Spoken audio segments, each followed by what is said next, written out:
Alright, so I'm going to talk about how I would change ORCANE right now. So I hit Masters pretty recently with ORCANE, so I feel like I know a little bit what I'm talking about. Not the best, right?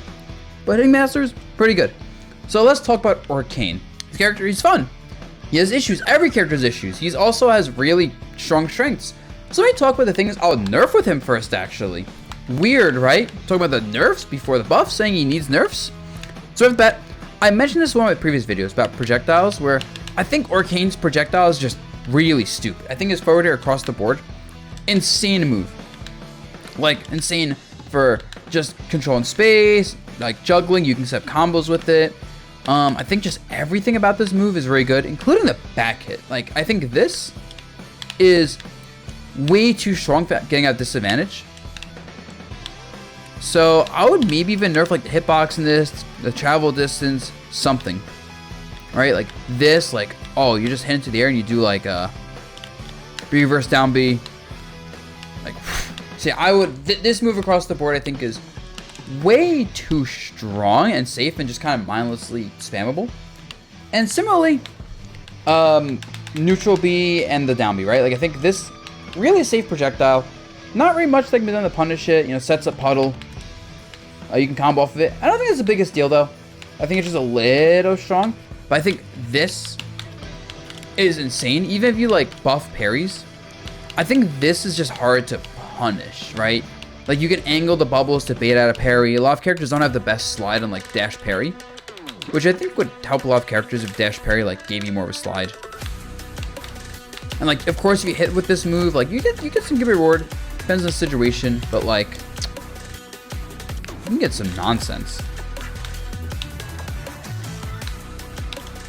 Right, so there's a lot of ways you can nerf it. I would probably just add more lag on it, so it's a little bit worse as an overall like spacing tool, combo tool, whatever. Like you can still hit like this, sure. Although I hate when this happens, by the way. And this is one of my buffs though, is I hate hitting someone, and like if you hit them at a certain time, they'll let you hit them with like a move, and the bubble will like save them from the knockback and hit stun, and you can get hit for doing that, like low percents. Oh, something else I might nerf in the character is, as much as I think kill power across the board should be a little bit higher, I also think ORCANE forward smash is a little bit too strong of a kill move. Like I hit people with nonsense like this all the time, where I'm just like, I'm doing my thing, and then like they're DIing poorly because they're trying to like DI away for like down tilt to not get comboed by it or something, and they just explode. And I think particularly on forward smash, it's really easy to just hit people with some nonsense. Up smash is also very strong, but like you have to set that up so it makes a little more sense. Granted, this is still very powerful, but like, man, this forward smash knockback, at least when people DI poorly, it feels cheesy. I definitely win games I should not off the back of that move. Those are the things out there for the ORCANE. Just make him more of a scrappy character, right? Like don't let him zone as much. I know, weird coming from me. And that one specific cheese potential should be gone. Now, with that said, how would I buff him? Because I think he's one of the weaker characters. If you saw my tier list, you'll see that. My opinion of him, honestly, rose a little bit since that tier list. But I still think objectively he's like on the weaker half of the characters, maybe like middle of the pack. The big thing I keep saying, and I know some people are going to argue with me about this, I think up throw needs to be better. Two problems actually. One, platforms. So like, let's say they're right below platform at up throw. They can like shield a lot of times by like holding down, and the up throw doesn't connect. So I feel like platforms shouldn't make that not work well, especially because his other throws don't set up stuff as well. Like down throw sets up stuff if they're in the corner decently well, but not like mid screen. And then forward throw and back throw are just like knock back kill power throws. So like maybe like just make it so if you land on a platform during your added lag or something. But secondly, if you hit like one bubble on this, which happens more often than you think, especially at higher percents, what'll happen is you'll be like negative on hit. Not necessarily punishable, but like, for example, you hit like a Zetter with like the single bubble, he can like shine, you have to kind of just respect that shine. And it just creates these really awkward situations. Yeah. But like there, especially because the up throw bubbles or all bubbles are a little bit random. So yeah, maybe like make like the single or like double bubble, like have a bit more knockback or hit stun. Not so I get combos, but so I'm not negative for guessing wrong on the DI. The most applicable comparison is like guessing wrong on a tech chase. But you know, you can always do like a tech chase and go, oh, did I read your tech option wrong? Like, okay, I could just like do nothing. Like you can, like you're generally moving with the tech chase and pressing a button on reaction if you read the option correctly. Whereas up throw is just a pure guess. Second thing I would do, back air. I think back air should be slightly bigger hitbox wise in exchange for less kill power. Because the hitbox in this move is silly. And I get it's because it's like if you hit this move, they can die. This is the first hit, right? This isn't the silly hitbox.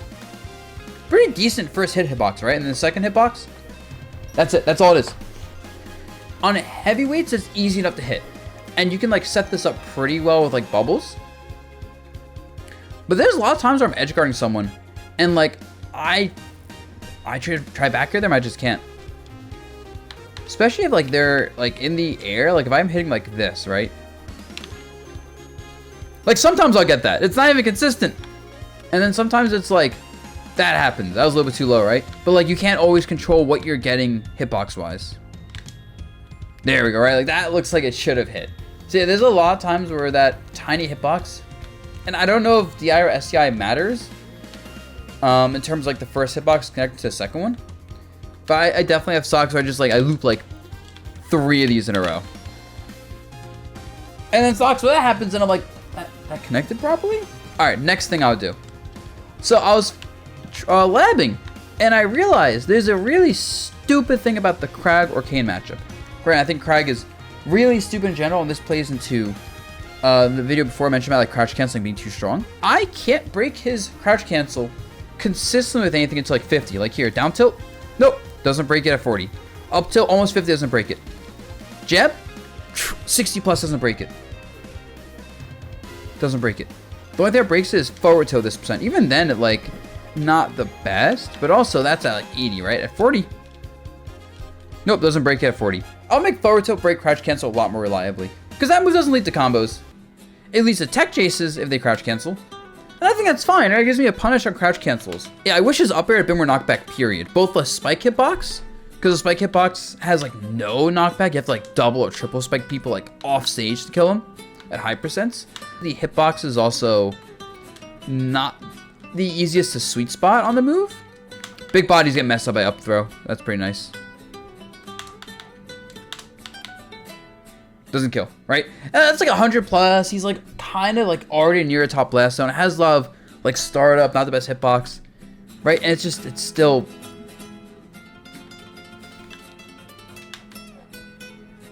And that was still livable. With good DI, that up throw at like 140 from the platform after the up, that up air, I mean. After the up throw on the platform, still can be lived with good DI. It's like, that move for all of his weaknesses could be a little bit stronger. So yeah, that's what I changed about ORCANE. I think pretty reasonable set of buffs overall. Right now, I think this character has some really polarizing moves.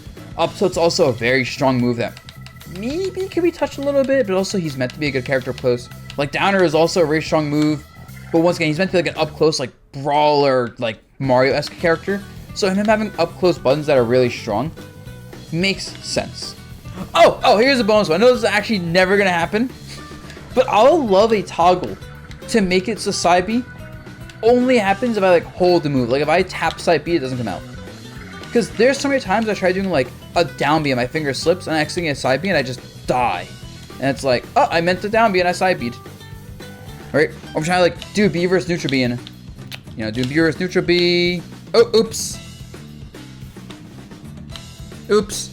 So like, I know it's never gonna happen, but like an option that controls to like turn off side B unless I press like a special button, even just whatever it is.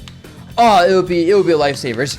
It reminds me of like Sheik, like Grenade, where that Sheik side B in a Smash is so bad normally that the character would almost be better off not having the move, especially in Smash 4. But alright guys, that is my list of ORCANE changes. Let me know what you think in the comments below. Alright,